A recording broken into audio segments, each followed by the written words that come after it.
Good evening, everyone, and welcome back to this year's Sliver lecture series titled Research Cultures. As the plural in cultures suggests, we acknowledge that there are many ways research is conducted within our and throughout different disciplines with the shared aim of knowledge production. In general, and here I quote, research is to be understood as original investigation undertaken in order to gain knowledge and understanding, end of quote. This quote presents kind of a scholarly consensus on the research mission and is taken from a paper of our guest tonight, Jeremy Till, an architect, writer, and educator. He is the head of St. Martin's and Vice-Chancellor of University of the Arts in London. His extensive written work includes Flexible Housing, which was published together with Tatjana Schneider in 2007, Architecture Depends, published in 2009, and Spatial Agency with Nishat Awan and Tatjana Schneider, published in 2011. And all of these three won the RIBA President's Award of Outstanding Research, an unprecedented sequence of success in this prestigious prize. So, which shows it fits, Jeremy fits perfectly kind of into our topic this year. In 2007, though, Jeremy wrote the before mentioned position paper on architectural research called 3 Myths and 1 Model, which opens with an astonishment about the debate on what constitutes architectural research. Maybe of particular interest to us here in terms of an educational institution and the University of Applied Arts would be the 3rd myth, which goes kind of like, I've designed a building, it's original, and it must be research. So in contrast, Jeremy emphasizes, and here I quote again, it is necessary for design research to accord with the basic tenets of research in terms of rigor, originality, significance, and communicability. But this should not be shoehorned with the methods of other disciplines. And this refers to the other 2 myths, and I think Jeremy will today also kind of reflect a little bit on that.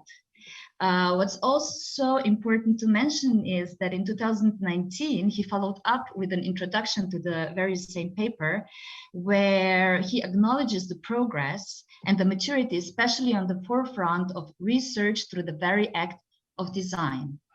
So in a little bit more than a decade, he observes a new maturity of design research conducted through practice-led, practice-informed, and practice-based methods, which have developed as a credible approach to research in architecture and other creative disciplines. So today he will speak about the climate emergency and its relation to architectural research. After the lecture, Professor Till will be joined by our own head of energy design unit, Professor Brian Cody, who will start the conversation about climate and the end of the research as we know it, which is the title of today's lecture. And I have to admit, the title makes my brain jump to the late 80s song by REM called It's the End of the World as We Know It. But still, on a more cheerful note and without further ado, Sliver is very happy to welcome and I pass over the screen to Professor Jeremy Till. Thanks so much, Maya, for that introduction and for reading my work and for the REM song. Yeah, well, I'm going to talk about It's the End of the World. So it is a depressing old lecture, this. No, it's not. I think it's I am going to talk about the climate emergency, but I will start. So let me begin just by showing my screen. How's that? Yep. It is perfect, yes. Okay. So the lecture is called Research After Research, and that will become apparent why it's called that a bit later. And I just want to make clear that this is related to a research project that I'm doing at the moment with a group of people, and we are calling ourselves a collective called MOLD, and that is Tatiana Schneider, Christina Sarifi, Becca Volker, and Anthony Paris, and me. And so this lecture is very much the result of a collaborative set of thinking, and particularly Anthony and Becca helped me on the bit at the end. So I want to acknowledge that, because the project that we're doing, which I will talk about, is called Architecture After Architecture. And what I'm doing this evening is a kind of thought experiment about, can I run some of the principles of that project through notions of research? But first of all, I do want to return to the article which Maya referred to.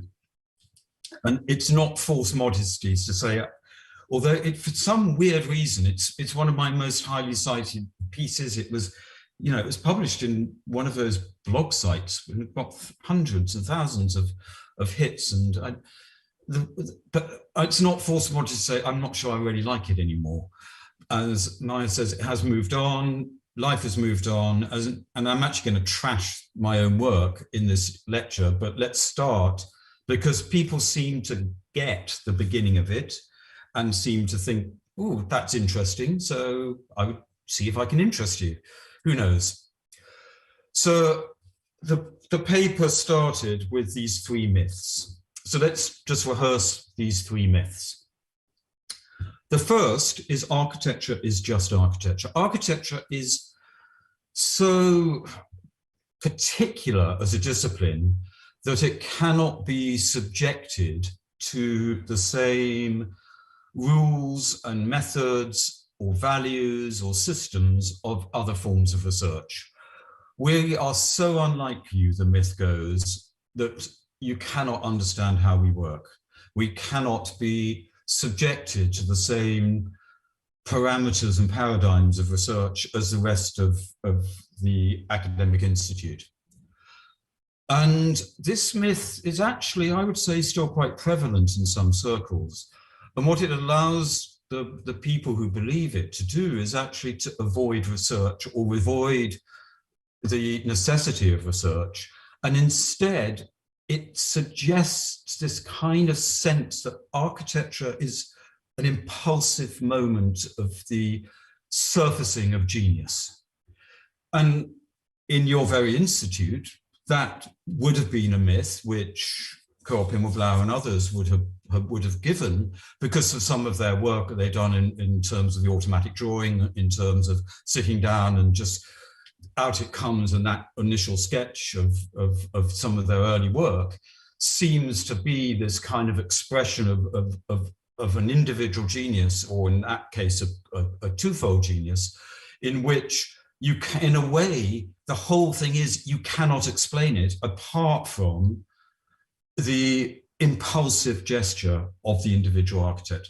And in many ways, architecture culture is based around that myth, that the story of architecture is told through the story of impulsive geniuses, generally men. Generally, you kind of think they're doing it, therefore it must be okay. But it's not research, because you can't describe an impulsive gesture. You can say it happened, but you can't explain how it happened or why it happened. You can't also, and this is important, in any way replicate it or even distribute it.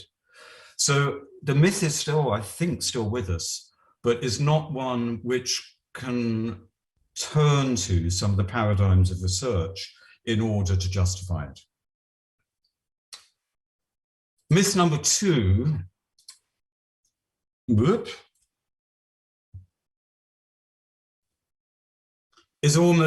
in almost total opposition to this one, which is that in order to establish itself within the academy, as particularly as necessary within the British context, because of the necessity to have an Australian context, and to some extent the American context, actually the American context too, slightly less, I have to say, in some of the European examples in Austria and Germany. But in order to establish itself within the academy, which I guess is also part of the purpose of this interesting sequence of lectures, you have to establish research credentials.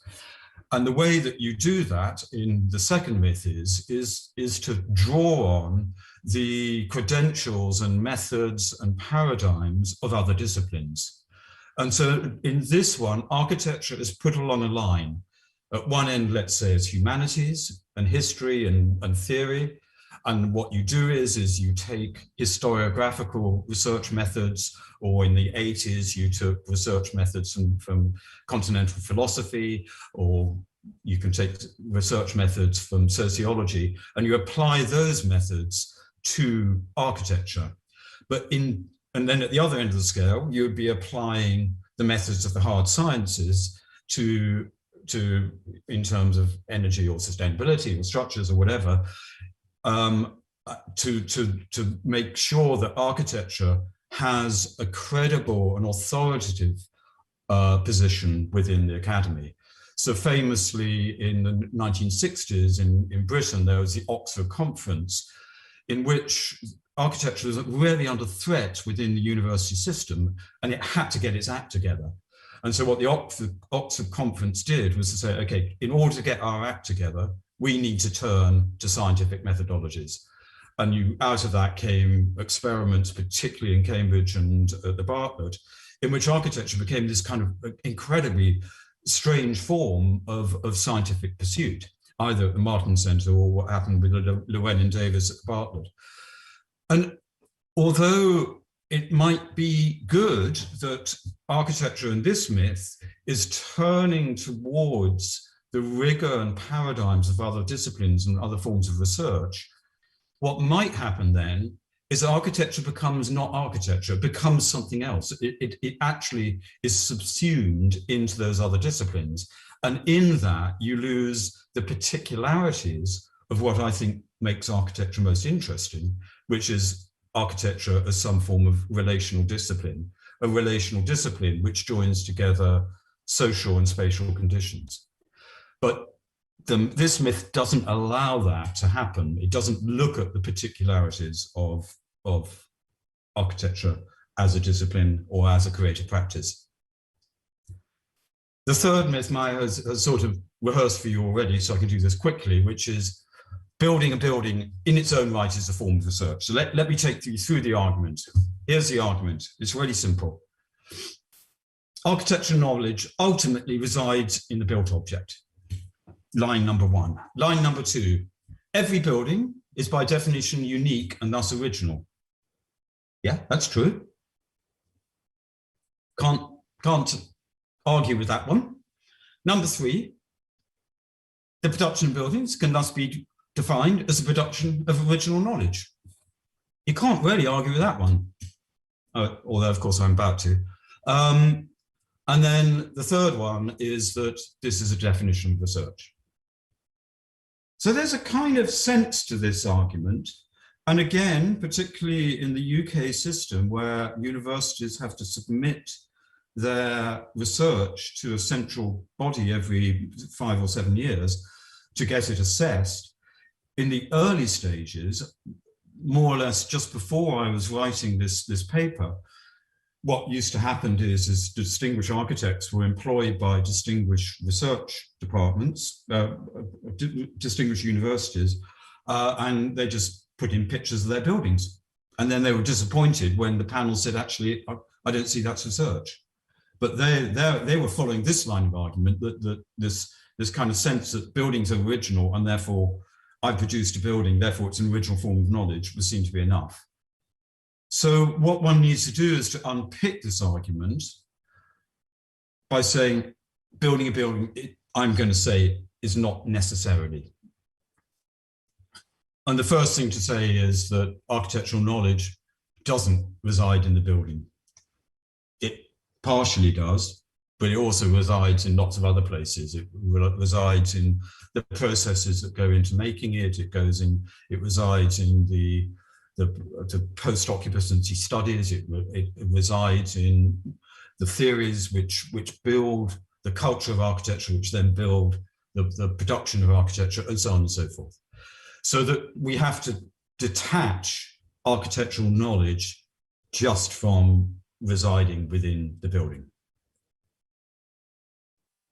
The next one I think is more interesting, which is a good building may be bad research.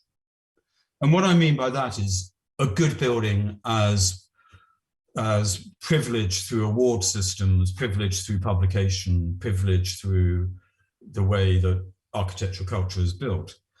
And in that, I would argue that actually the good architecture is actually often just a perpetuation of systems of taste, systems of fashion, systems of the canon of modernist architecture evolving. But that doesn't mean, in fact, that may mean it's actually bad research. Because if it's just a perpetuation of systems already in place, systems of taste, aesthetics, form, and modernist principles, that's actually really bad research, because you're not discovering new forms of knowledge. You're just perpetuating the canon as it is. But it is seen as good architecture through award systems and whatever. And the reverse of this is also true. A so-called bad building may be very good research. So an example I use is the first building in the UK to get the very, very highest sustainability rating was a food distribution center. It had no architectural merit at all, but it was very good research because it had got its sustainability credentials, the first building in the UK to get the highest award in that. And so one needs to detach the sense of what constitutes good or bad within architecture culture from what constitutes good or bad in research. And so the production of buildings can thus be justified as production of original knowledge is not a sufficient definition of research. And the key reason why it's not a sufficient definition of research is this. This is I had a definition of research, which I probably put somewhere in the old paper. This is the definition of research, which is used by our research councils in order to judge research. So they judge it on rigor, originality, and significance. But they also say it has to be effectively shared. Now, just publishing a building is not an effective form of sharing knowledge, particularly if it's published on Dezeen, in which case the only form of publication is you put up pictures of happy buildings with no happy people in them, because you can't have people in photographs, with lovely sun coming in, and then a press release from the architect. So that does not share knowledge. It hides knowledge. It doesn't share knowledge of the processes that have gone into it. It doesn't share knowledge of the conceptualization of it. It doesn't share knowledge of actually the methods which have been used to get to that state.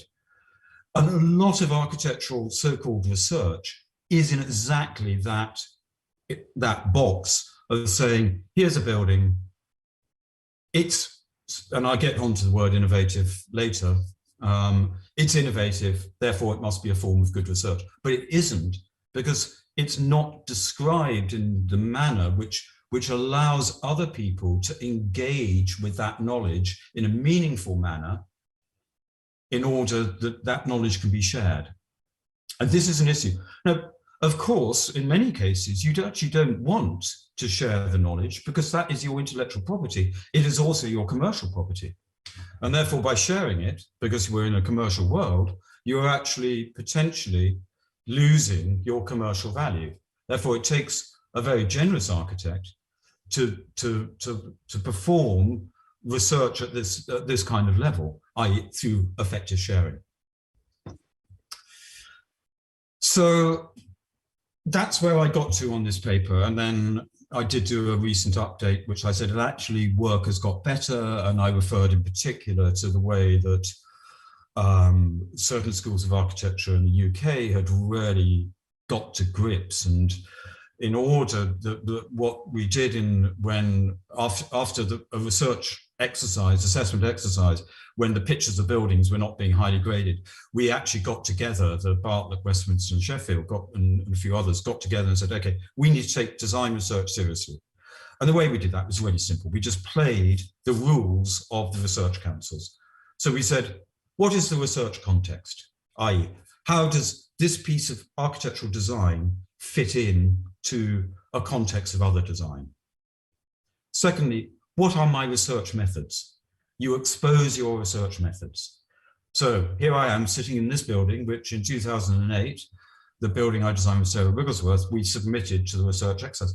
We went through a huge amount of work, obviously, to do this building. All architects do. But what we did in submitting it to the research was to describe exactly the conceptualization of it, the methods that we did, the drawings, the modes of drawings, the modes of material research, and so on and so forth. Then you have to talk about research methods, research context, research outputs, what is the output of it beyond the building, what is its impact, and so on and so forth. And so what has happened, particularly in the UK, is a much more rigorous understanding. And the Bartlett, amazingly, after the last research exercise, they put their portfolios up on the web, so you can go and see what they submitted. And it's a very, very interesting kind of archive of a state of affairs of practice-based work. Some of it, the practice is speculative. I exist simply as drawings. Sometimes it exists as exhibitions. Sometimes it exists as buildings. You may feel sometimes some of the claims are overstated, but that's interesting.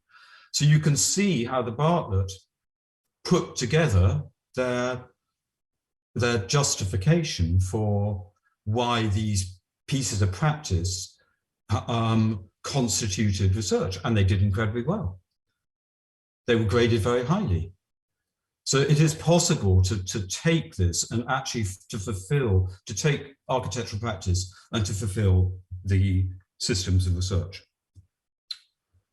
However, I'm not going to do that anymore because we're living in a very dangerous set of times called the climate emergency. And I want to talk now, and this is a kind of, as I say, it's a think piece, so it's not perfect. It's more out there as I said to Brian and Maya, don't call me provocative afterwards, because that's just a form of marginalization. But it is the project that Mould are doing, and the thing that Tatiana and I put in was a provocation. It was amazing that the German and British governments funded it, frankly, because we put it in as a provocation. And I quickly take you through the project. I'll do a kind of elevator pitch on the project. I'm not then going to describe, because the project's quite young, we haven't reached conclusions. And then I'm going to try to take the same argument into research. And so the project is called Architecture After Architecture. And very quickly, the argument is this. Architecture, as we know it, is completely bound to what we call the modern project. The modern project of the Western Enlightenment, in which I will talk about a set of values, a set of paradigms, a set of methods are seen as dominant. That's the first bit of the argument. Second bit of the argument is the climate emergency makes those paradigms, methods, values completely untenable.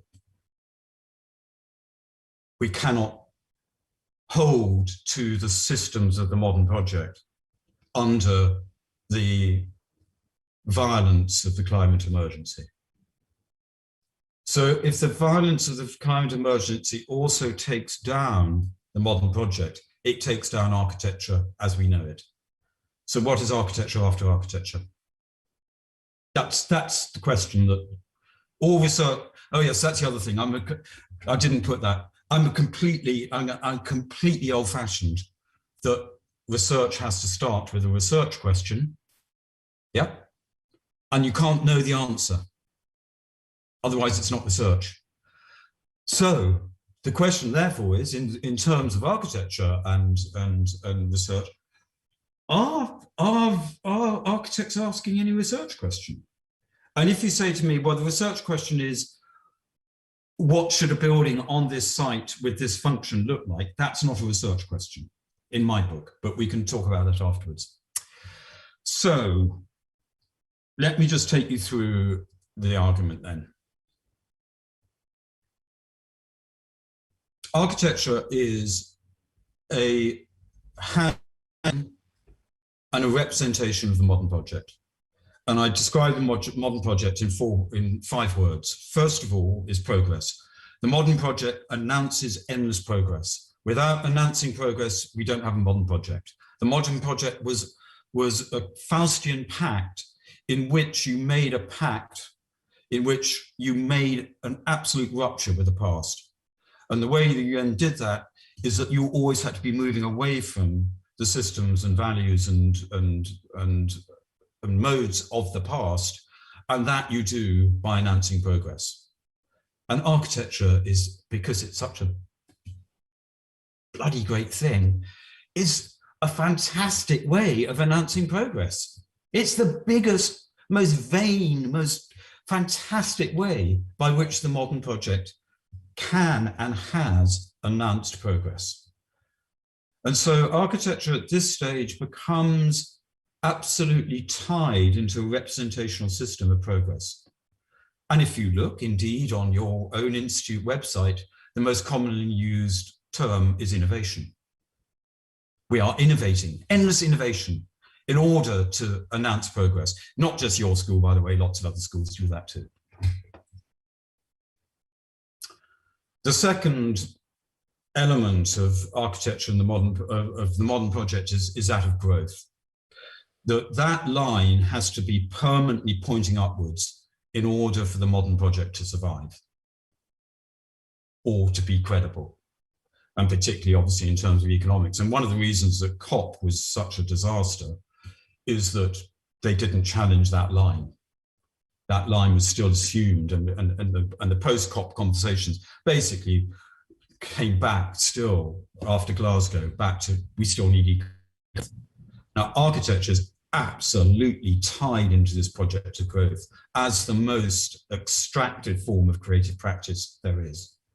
And so in the endless proliferation of the modern project, there's the endless proliferation of architecture, and with it, the shadow of architecture in forms of extraction, in forms of violence of space, in forms of all of these, which architecture is tied particularly into the modern project of late capitalism, and becomes a servant, and therefore is also, I would say, is complicit in the violence of late capitalism. Architecture plays its role in the violence of space that's been played out in cities throughout the world. The next aspect of the modern project is that of order, and my intellectual mentor Zygmunt Bauman writes about this brilliantly, about this idea that the modern project is tied to the project of order, that you have to order the world in order to fulfill the tenets and the paradigms of the modern project.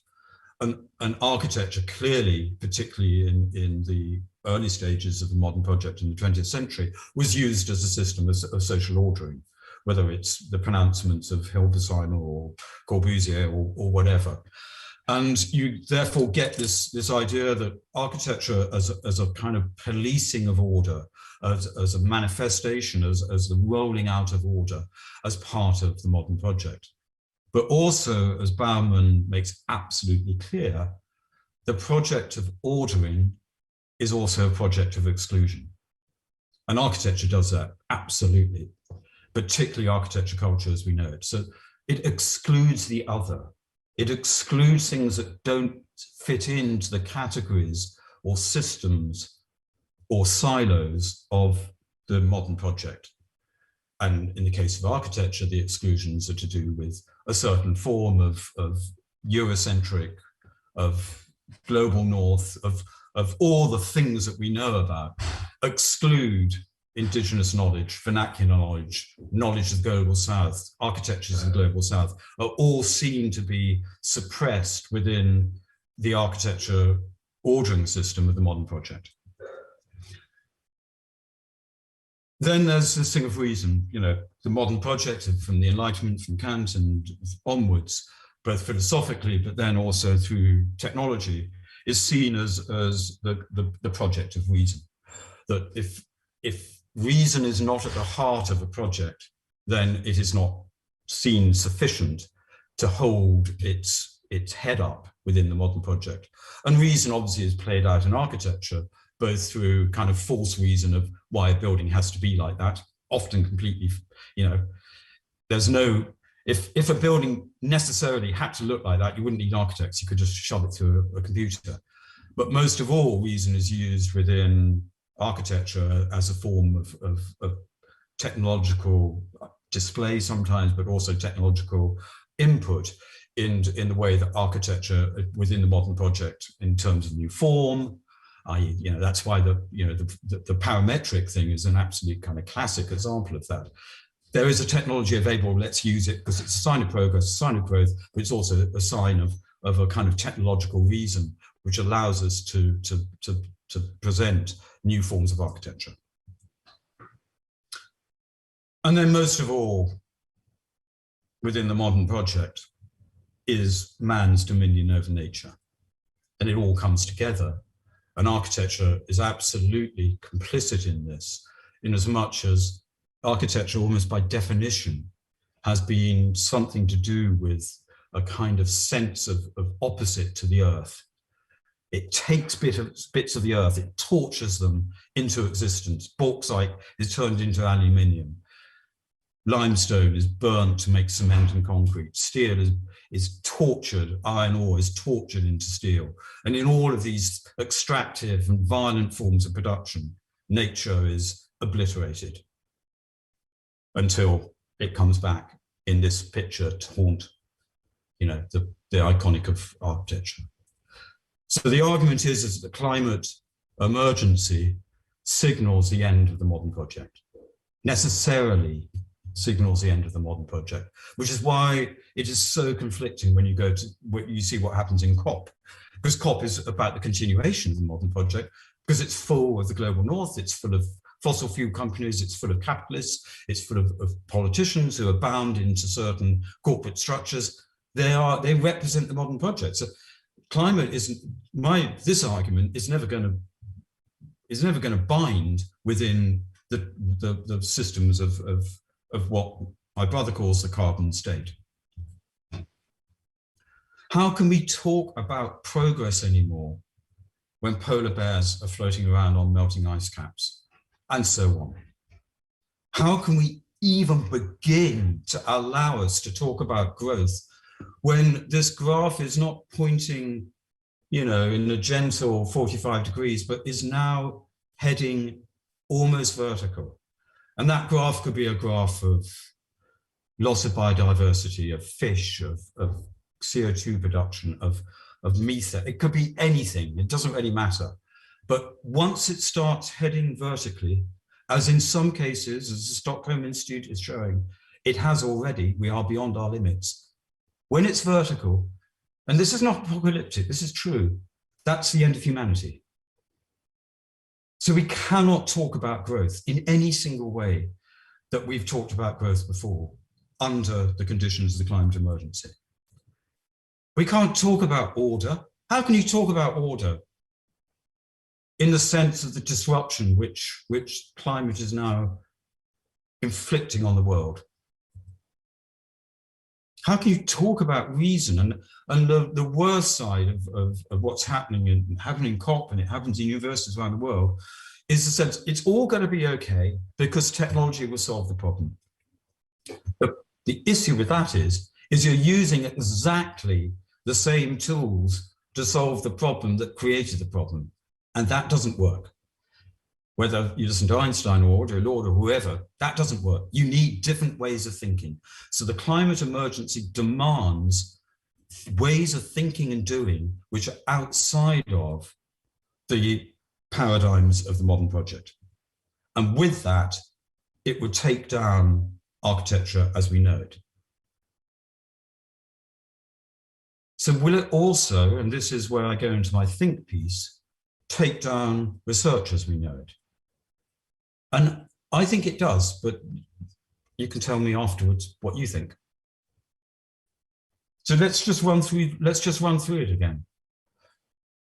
Research, as in both the quotation that Maya read out, but also the quotation that I put up, and I'll put up again, is bound to the new. Research is defined as the production of new forms of knowledge.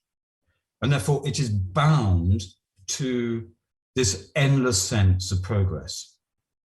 And in that, it's very difficult to actually talk about other words beyond progress. What's very interesting in both architecture education, but also I would argue in the research community, is this endless kind of urge for newness actually disguises incredibly conservative structures. And so in architecture schools, most of all, there is a very, and this is a global thing, across almost every architecture school I've ever been in, they put the same way. The only thing that's different is the stuff that comes out at the end. And so they claim difference, they claim freshness, they claim innovation, they claim progress, but on the back of incredibly conservative systems. The jury as a place of kind of just appalling power. The idea of a self-contained brief, which is kind of abstracted, et cetera, et cetera. You know, we are still, you know, professors who run institutes in their name and ask students to do versions of themselves is basically a Beaux-Arts system from the 19th century. And yet we claim innovation across the world. And so it's exactly the same in research. The actual way in which research is conducted within the academy, less so, I should say, in the creative arts, but certainly in other disciplines, is through incredibly conservative systems, you know, tenure, peer review, hierarchies of power, professors, you know, judging what is good and what's bad. So these are very conservative systems, but they announce progress. So I would say research in this one, tick. It is very much part, research as we know, of the paradigms of the modern project. Research is defined as a process leading to new insights. The second thing is research and growth, and how research in the modern academy has become an industry of growth, a machine of growth, in which individuals and projects are defined and celebrated as successful by the stretch of their outputs, of impacts, of citations. I mean, I just got this out yesterday. I swear I'd never looked at this before. I just thought, oh my God. And should I be worried? Should I be worried about 2015? Oh my God, people weren't reading me. What happened? I'm not there, you know, I must have disappeared off the world because no one's reading me, and I'm a failure unless those graphs are always consistent going up. So this sense that you're kind of tied into a system of growth and Google Scholar and citation indices as a form of credibility within research. Then there's order. And research, is still very much founded on principles of order and certainty. You're not allowed to say, I don't really know. I'm not allowed to submit a piece of work saying, ooh, I don't really know, because that would be seen within the way that research is evaluated as a failure. Because what you have to do as a research is to assert your own kind of certainty, your own power. As a professor, I have to profess. I can't stand up and say, I profess my ignorance. Though actually in my professorial address at Sheffield, I did do that because it was about contingency, which I'll get to. But you have to actually profess your authority, because if you don't have your authority. So again, I would argue that research culture is very much tied to these systems of the modern project. as someone who gets grants, I'm meant to play into the ordering systems which the grant councils give. You know, the calls are set in a very, very ordered and specific way. You have to fill them in very particular manners, which is why it's amazing that we did play a game, so we had to fill in the template, but actually the content of it, we said we do not know what architecture after architecture is. Give us some time. We're trying to give an answer, but it's going to be really provisional. We're going to do it through scenarios. We don't really know what scenarios mean. So it was kind of amazing we got the money. And as a writer, I have to kind of, in order to get, you know, the previous graph, to keep those citations going up and up, I also have to assert my own position. And often people do that by rubbishing other people, by telling that other people's positions are wrong. And that's a game of research often, you know. The way that you make your own position is by picking apart other people's positions in a very ungenerous, in a very violent manner. And then reason that although, you know, although tragically the work of feminist theorists, of theorists of the global south have attempted to undermine authority of reason as the only way by which you can justify and claim authority within research, reason is still there as a kind of guiding principle in many ways. It may not be reason necessarily in a kind of Kantian terms or in terms of the philosophy of the Western Enlightenment, but there's certainly ways in which the models and reasons of particular disciplines are very much kind of defined. And what that then does is define research in terms of a set of silos, which only certain forms of knowledge are allowed into those silos to grow. And those silos are incredibly strictly marshaled and controlled and policed by things called peer review. I mean, peer review is miserable. It's a terrible system. It perpetuates power. It's ungenerous. It's not peer. It's mainly to do with someone slightly more experienced picking off someone slightly less experienced, saying, well, if you were more like me, it would be a better piece of work. So it just perpetuates exactly structural inequalities, exactly systems of power. And this is part of this kind of sense of the ordering and the reason of the modern project being applied to research culture. And then in terms of nature, this kind of sense of the abstraction from the world is very much part of research culture. That what the modern project does is to treat nature, the world, as something which can be exploited. It sees it as, it necessarily objectifies it, because that's the only way you can really deal with it. It turns it into a kind of a set of things which you can appropriate and exploit and extract from. And through the objectification of it, you don't have a kind of a moral association with it. It's just there, and you take it up and you turn it into something else. And too much research does that with the lived experience of the world. It objectifies and abstracts the lived experience of the world, and in that loses the cultural dynamics of life and turns it into something else. So most obviously, if you take economic research, you know, the domination of neoliberal principles within economic research allows those researchers to completely ignore the human consequences of their economic models, because their economic models are simply based on principles of quantity and growth, and not on the cultural, social, or political, or just actually human dynamics of life. So what I'm saying is in this think piece is, yeah, possibly research as we know it is tied to the modern project.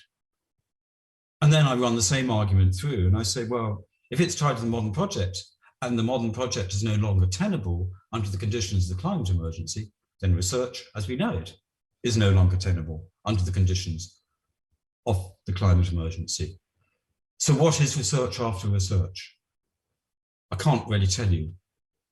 I don't know the answer, but the provocation is we do need to think about some of the cultures of research in the face of the collapse of the credibility or authority or appropriateness or just the whole system of the modern project in the face of the climate emergency. So how, in terms of progress, can we begin to talk about progress and newness in a completely different manner? That we're not associating progress with so-called innovation anymore. We're not associating progress with so-called freshness of form or new form. We're not associating progress with a surface veneer of aesthetic newness. But actually, as Adorno said many, many years ago, progress is simply the prevention and avoidance of total catastrophe. So in research after research, we need to completely define what we mean by the new. This is not just, it's not a binary argument. It's not saying get rid of research, of progress, get rid of newness. It is to say that we need to redefine what we mean by those terms within research cultures. And of course, the new is always defined, particularly within architecture, as a small slice of the future. It's like, here's a frozen moment of what the future may look like. It's called a building. Should we be talking about that anymore? Should we be talking more about dealing with actually the given, dealing with the situation and the complexity of the situation which has led to the condition of the climate emergency? And that is actually dealing with the given. And it's something that we're working on in the project, is we started with notions of scenarios as projective things, but things that project out of into the future. And we decided actually that's completely wrong, because things are meaningless if they're unbounded, if they're unfettered, if they don't have a kind of situational weight to them. Then simply projecting outwards has no agency. It's just kind of indulgent. And therefore, how does one begin to actually talk about dealing with the given, but dealing with it still using creative practice, still using imagination? You need imagination, because the tools of the modern project are not enough, as I've argued. Therefore, one needs exactly what happens in somewhere like Centre St. Martin's or your academy.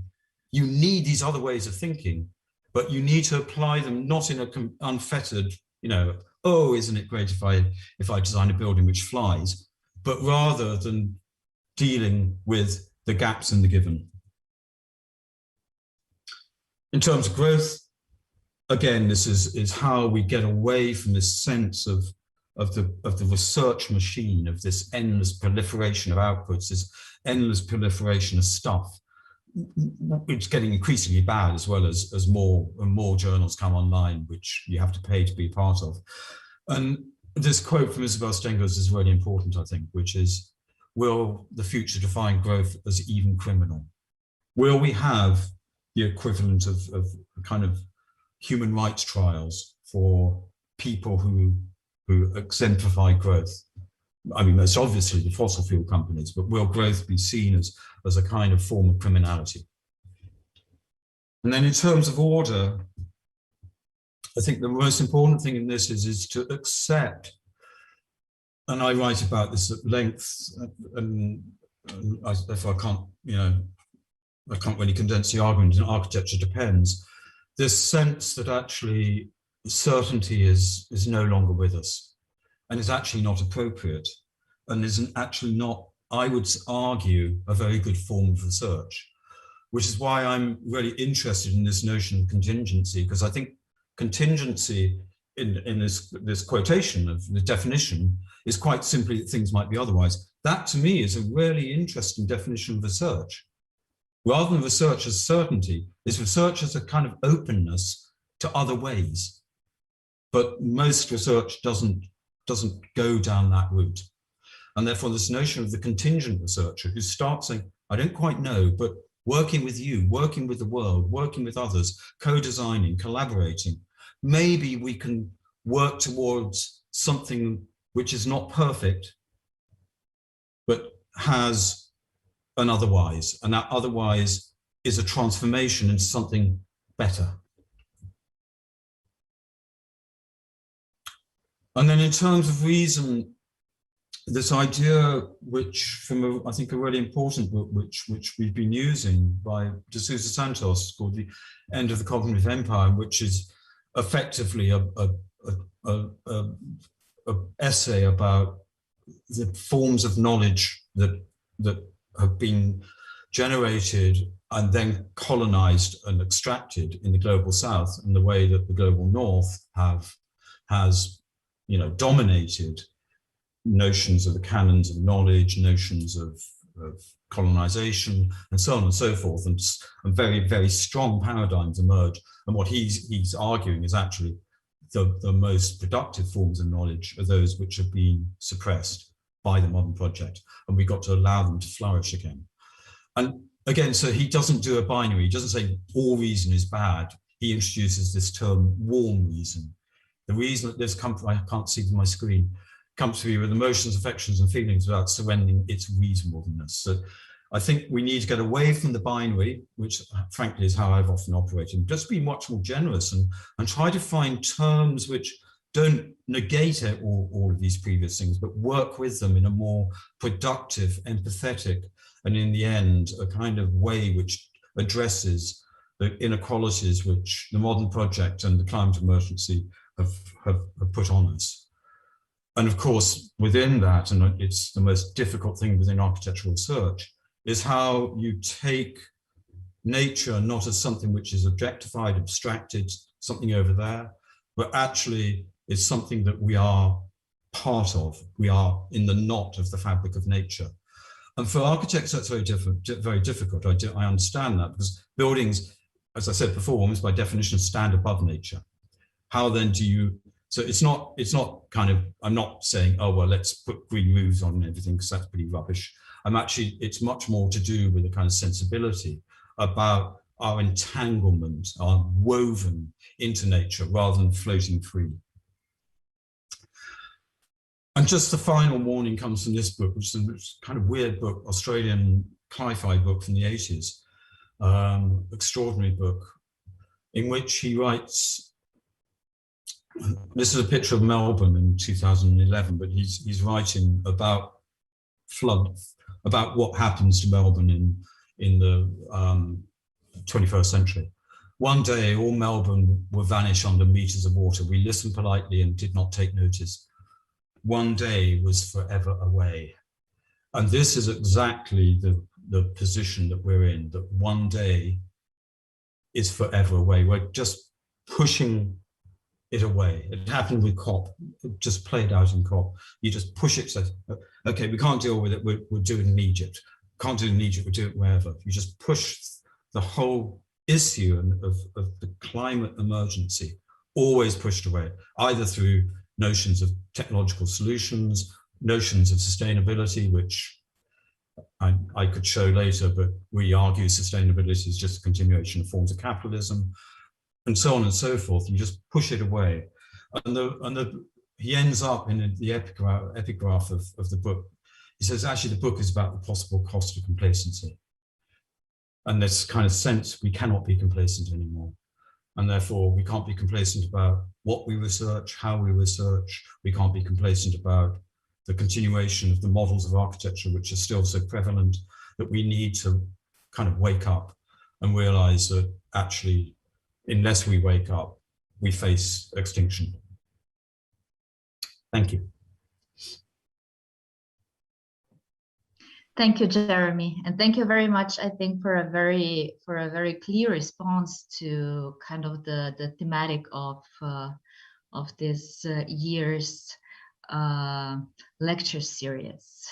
So at this point, I would like to invite also Brian Cody to enter the conversation. And I guess I leave this up to you, Brian. Yeah, thank you very much, Jeremy. I think the three myths I would agree with completely.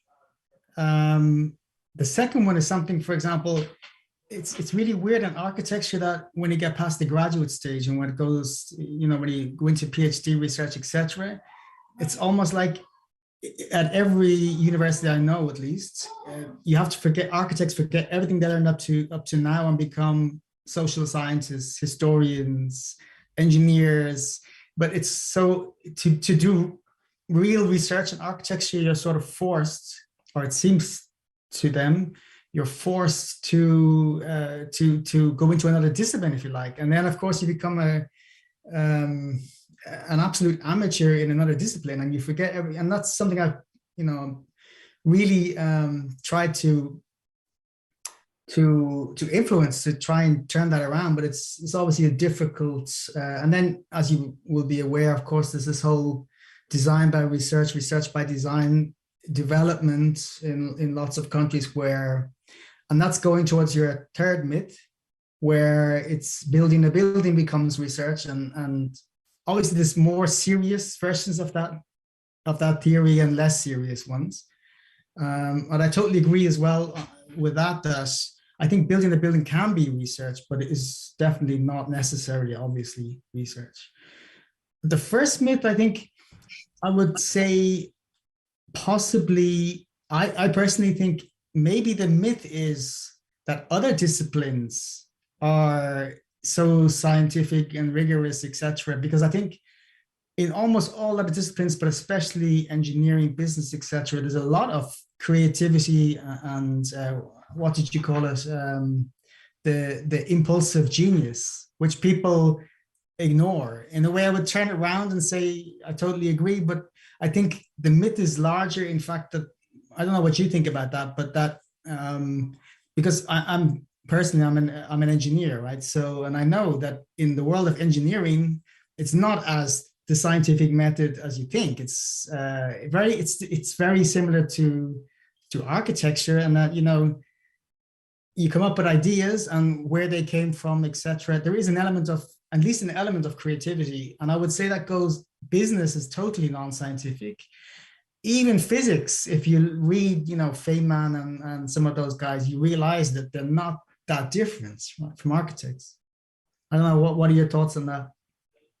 I hadn't actually thought about that, but I think you could be right. I mean, I suppose in the end, though, that even the physicist or the engineer has to fall back on rigor in order that first moment of creativity is credible and can be executed.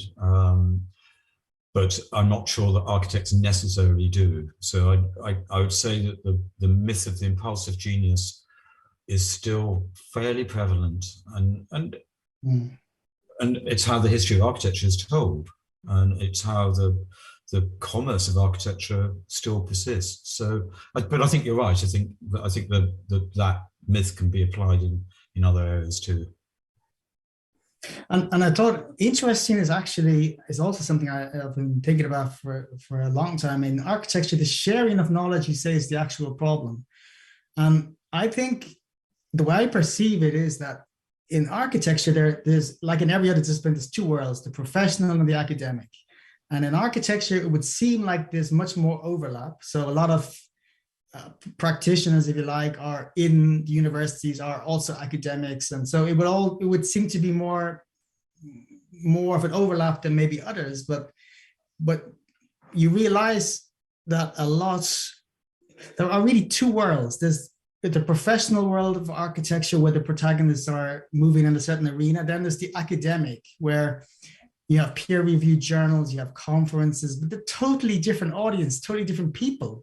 And so there's very little contact between them. And the one world almost despises the other world in a way that other disciplines don't do. And I think, and that's to do with the sharing of knowledge as well, because a lot of the real important knowledge is shared in the professional world. No peer reviews, no nothing, but someone gives a lecture and that's knowledge shared. Like, for example, now, and then there's peer-reviewed journals, which really are not read by the most important people in architecture. And that's, I don't know, how can we change that?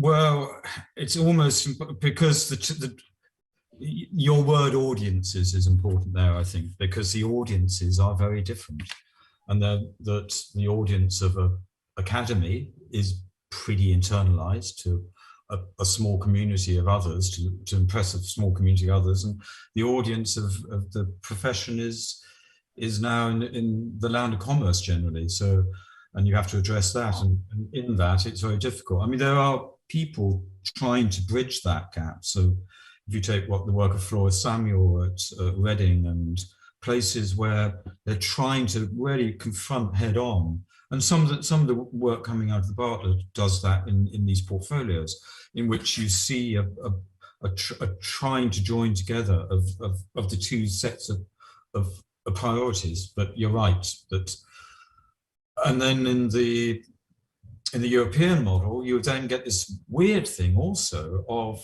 the professor and his or her institute, in which, because they're famous architects, they're seen to be, it must be okay for them to be professors. They might be absolutely terrible teachers.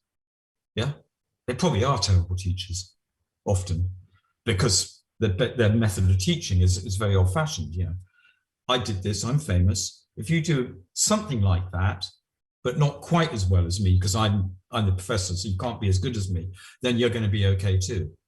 And so there's a sort of, that model doesn't work either, I don't think, because again, it's not explicated, it's not shared in a manner which I think knowledge should be shared in a more general sense. So I think you're dead right that kind of schism is with us, and not many people have got over it. The growth thing is also, of course, very, in a way, it's sort of, there's this anti-growth intellectual movement, if you like, especially in the economic world, etc. But isn't, in a way, growth, when you look at global warming and the climate emergency and CO2 emissions is a product basically of four simple factors. Obviously, the energy demand, the carbon emissions associated with that, world population, and somehow economic indicator, whether it's GDP or something more intelligent. So the first two are obviously something that, you know, technical fixes, and everyone's working on those. The second two are obviously, I mean, world population is now 8 billion. It'll probably be 10 billion in, 20, 30 years. At least that's what is projected. And GDP as an average, right? When you consider that 10% of the world is living in extreme poverty, or maybe more, depending on how you define it. But so growth, okay, in the Western world is something we could argue, but in a global sense, I think there's a lot of growth that is going to happen and will have to happen. And so I think, in a way, for me, somehow this anti-growth movement is also a knee-jerk reaction, which seems to be somehow more intelligent, but it's also in an island, a Eurocentric island or Western world somehow. What are your thoughts on that? Yes and no. It's been pointed out, and one of the things that happened at COP was, gosh, wasn't it convenient to have someone to blame? And that was India. Yep. So India was blamed for on the last day, and our minister pointed his finger at India, said it's all your fault. And of course, then India rightly comes back, and we show the graphs of the production of CO2 over the last 50 years, and you see where the real villains are. And those real villains are now pointing their fingers at the global south, and that's inequitable. But whether you talk about, I don't talk about anti-growth, I don't talk about degrowth, but I think it's perfectly acceptable to talk about distribution of growth, and a realignment of growth, and a redefinition of what constitutes growth, and the fact that still, the Western rich are controlling, a tiny proportion, are controlling a massive proportion of the wealth of the world, but also with that, there's a showing that the CO2 production of the rich is off the scale. So how do you deal with that? That's not degrowth, that's a redistribution. And of course, people hate that, because as soon as they say redistribution, people say, oh, socialism. Yeah, bloody is.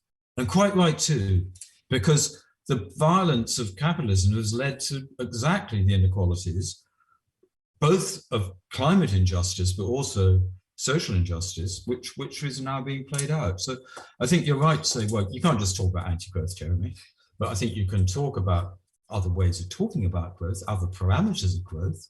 Why is it we fixated on the parameter of GDP as opposed to a parameter of the growth of well-being, or growth of equality, or the growth of other ways of measuring? I think, need to be taken into account. But yeah, you're absolutely right to raise it, because it is a moral problem, this. Mm-hmm. And the other word, obviously, which is very loaded, is progress. And there, my question would be: is it not somehow part of the human condition that we need to progress, if you like? So, I mean, I guess you're saying redefine. As I say, it's a loaded word, but I think a society without progress, depending on how you define it, is something which is not going to happen because of the human condition, right? Yeah, exactly. And of course, that's why I am careful not to work in a binary. Yeah, I'm careful not to say, okay, all progress bad, let's not talk about it. Of course, progress to lift people out of poverty is absolutely necessary. Of course it is. But that, for me, is another redistribution project, a project of redistribution. But in terms of architecture, let's face it, the definitions of progress and innovation are incredibly limited, amazingly limited, and perpetuated through award systems, through schools winning prizes, through so-called star architects, etc., etc. The definitions of progress within architecture are pathetic, frankly. And why would a scheme which looks unprogressive, but is actually very progressive in terms of social justice, why don't we talk about those more than the ones which look progressive? And it's, in a way, it's tragic. And these kind of, it's why I am critical of particularly what happened at the AA in terms of parametrics. I mean, and then when that was so tied into Patrick's politics, you already saw the problem, yeah? And this sense, therefore, that the progress announced through form was actually tied into a despicable program of social inequality through his politics. I think it is. If he was in the audience, which he won't be because he doesn't listen to me, then you understand that actually that what they were doing is not progressive at all. It's actually very dangerous, and not to take into account the social consequences of spatial moves is a real problem. And all my work has been to do with what is the relationship of spatial justice to social justice. Well, how does Architecture 101 is Jeremy Till Architecture 101 is really simple. It's whenever you draw a line, the first thing you're thinking about is what social relationship is that line setting up, not what does that line look like when it's built. What's the technical form of that line, but actually what is the social relationship which that line is going to project. And that's kind of, when I say it like that, people say, ooh, I hadn't thought of the world like that before, but it's kind of good 101, as it were. Thank you, Brian. Those are great questions. I really appreciate it. Thank you, Brian. Thank you, man. You think so? That's always good. So thank you for the for digging a bit. Nice talking to you. Thank you, Maya, and to whoever else we were talking to. Thanks out there.